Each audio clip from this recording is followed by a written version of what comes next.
पुण्यातील 58 पैकी 12 रुग्णालयांकडून गरिबांवर उपचार नाहीत। 12 रुग्णालयांवर ठोस कारवाईची महाराष्ट्र प्रदेश युवक काँग्रेसची मागणी। 2 दिवसात कारवाई न केल्यास धर्मदाय आयुक्त कार्यालयासमोर धरणं आंदोलन करण्याचा इशारा।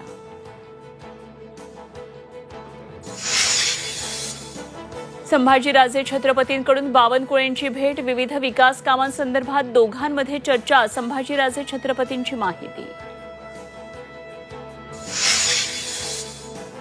नॅशनल हेराल्ड प्रकरणात काँग्रेसचं मोठं आंदोलन होणार। मुंबईच्या टिळक भवन परिसरात दुपारी 2:30 वाजता आंदोलन।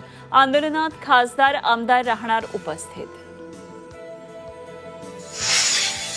अकोल्यात पाणी प्रश्न पेटला। दिवसाआड पाणी पुरवठा होत असल्यानं शिवसेना युबीटी आक्रमक। शिवसैनिकांकडून जलप्रदाय विभागामध्ये तोडफोड।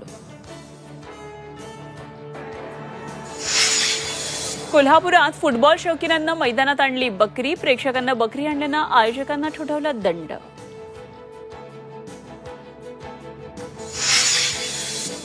सैफ अली खान हल्ला प्रकरणातल्या आरोपीच्या जामिनावर आता 25 एप्रिलला सुनावणी। आधी आरोपपत्र वाचा, नंतर खटल्याची सुनावणी। यावर बचाव पक्ष सरकारी वकिलांची सहमती।